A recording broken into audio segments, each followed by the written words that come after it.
اس حوالے سے چونکہ ابتدائی طور پر جب ایک ہمارے سامنے گفتگو آ جائے گی تو پھر ہمارے لیے آسانی ہو جائے گی اس موضوع پر مزید کلام کرنے کے لیے۔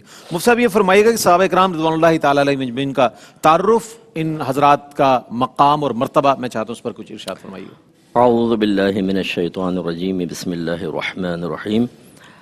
جس بھی شخص نے، چاہے وہ مرد ہو یا عورت، حالت ایمان میں نبی کریم صلی اللہ علیہ وسلم کی ظاہری آنکھوں سے زیارت کی ہو یا آپ کی صحبت اختیار کی ہو اور پھر ان کا حالت ایمان میں ہی انتقال ہو گیا ہو، وہ ہیں صحابی۔ اس کا مطلب اس میں مرد عورت کی کوئی تخصیص نہیں ہے، پہلی چیز یہ ہے۔ پھر ظاہری آنکھوں سے دیکھا ہو، اس کا مطلب ہے خواب میں آج کوئی نبی کریم صلی اللہ علیہ وسلم کی زیارت کر لے تو وہ صحابی نہیں ہو جائے گا۔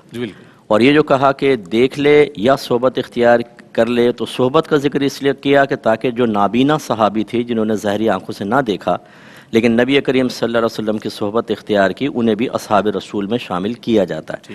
پھر اس میں یہ جو قید ہے کہ پھر حالت ایمان میں ہی ان کا انتقال ہوا ہو، اس کا مطلب یہ ہے کہ خدا نخواستہ فرض کر لیں کہ کسی نے نبی کریم کی زیارت کی، ایمان بھی لایا اور بعد میں اگر خدا نخواستہ اسلام سے پھر جائیں تو پھر وہ صحابی نہیں رہیں گے۔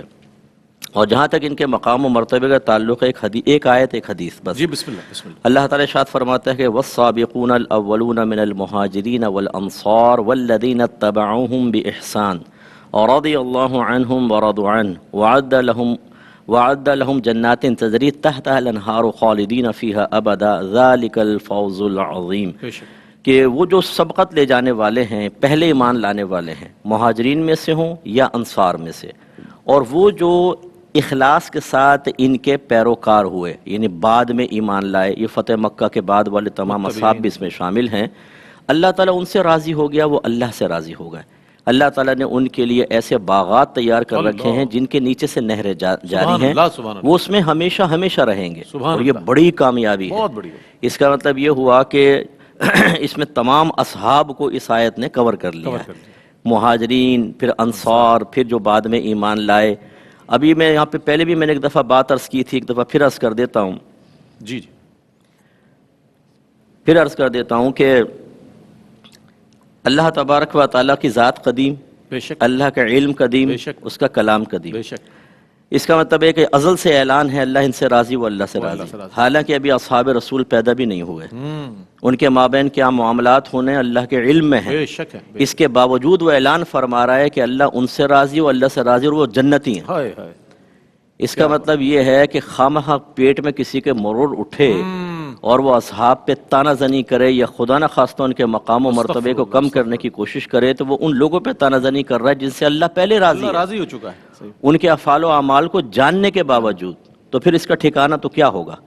اس لیے میں اپنے تمام دیکھنے والے بہن بھائیوں سے گزارش کرتا ہوں، ایسے بہت سے لوگ آپ کو سوشل میڈیا پہ نظر آئیں گے جو اصحاب رسول کا ذکر انتہائی تحقیر، حقارت کے ساتھ کریں گے، ان کو تو کبھی نہ سنیں بالکل، ورنہ تباہی ہے ایمان کی۔ نبی کریم صلی اللہ علیہ وسلم نے ارشاد فرمایا، یہ مسلم شریف کی حدیث ہے، لا تسبوا اصحابی، لا تسبوا اصحابی، میرے اصحاب کو گالی مت دو، میرے اصحاب کو گالی مت دو۔ اچھا گالی کیا ہے؟ یہ جو ہمارے ہاں معروف ہے وہ نہیں، گالی کا مطلب کیا ہے؟ کوئی بھی ایسا کلمہ جو سامنے والے کی شان کے خلاف ہو، وہ گالی ہے۔ اور سرکار نے ارشاد فرمایا کہ لو ان احدکم انفق مثل احد ذهبا، اگر تم میں سے کوئی ایک احد کے پہاڑ کے برابر بھی سونا خرچ کر دے، اس کے برابر نہیں، ما ادرک مد احدہم ونصیفہ، وہ میرے اصحاب کے ایک مد تک بلکہ آدھے مد تک بھی نہیں پہنچ پائے گا۔ اچھا مد کی مقدار ہم نے مد کی مقدار میں مختلف کلام کیا گیا، سمجھ لیجئے کہ تھوڑی سی مقدار کر لیں، ایک مقدار کر لیں، ایک مٹھی کے برابر کر لیں، کئی اس کی تشریحات ہیں۔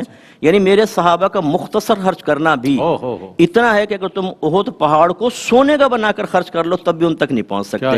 اس کا مطلب ان کا مقام و مرتبہ کتنا بلند و بالا ہے۔ کوئی اپنے باپ کے بارے میں کلام کرتے ہوئے 10 دفعہ سوچتا ہے، اور جتنے یہ بدتمیزی کے ساتھ کلام کر رہے ہیں سوشل میڈیا پر بیٹھ کر اور نوجوانوں کے اندر یہ وائرس، گندگی کا وائرس ڈال رہے ہیں، میں ان نوجوانوں سے کہتا ہوں ایک مرتبہ اس حضرت کی شان میں سامنے بیٹھ کر ایسی کلمات کہہ کر دیکھ لو، 7ویں آسمان پہ نہ پہنچو تو بتانا، پھر اس سے کویسچن کرنا کہ اصحاب رسول پہ تم اتنی بدتمیزی سے کلام کرتے ہو، آج تم جیسے معمولی انسان کی شان میں ہم نے تھوڑی سی گستاخی کی، تمہیں آگ لگ گئی، تمہیں شرم نہیں آتی ذرہ برابر؟ تو ایسے لوگوں کی صحبت سے دور بھاگنا چاہیے، ورنہ ان کی آگ انہیں تو جلائے گی جلائے گی، انہیں بھی جلائے گی. ہمارے اکابرین نے فرمایا جو اصحاب رسول پر تانہ زنی کرے وہ جہنم کے کتوں میں سے ایک کتا ہے. اتنے سخت الفاظ ہمارے اکابرین نے بیان فرمائے. اللہ سمجھنے کی توفیق عطا فرمائے. اللہ، اتنی بڑی ہستیاں، اپنی حیثیت اپنی اوقات دیکھ کر انسان کو زبان کھولنی چاہیے. ایسی ہستیاں کہ جنہوں نے رسول کریم صلی اللہ علیہ وآلہ وسلم کا دیدار حالت ایمان میں کیا ہو، ان کے ساتھ سفر کیا ہو، حضر کیا ہو، بیٹھے ہوں، حضور سے تعلیم حاصل کی ہو، حضور کے خطبات سنے ہو، حضور کے پیچھے نمازیں پڑھی ہوں ان کی اقتداء میں. اللہ اکبر، کتنا بڑا درجہ ہوگا.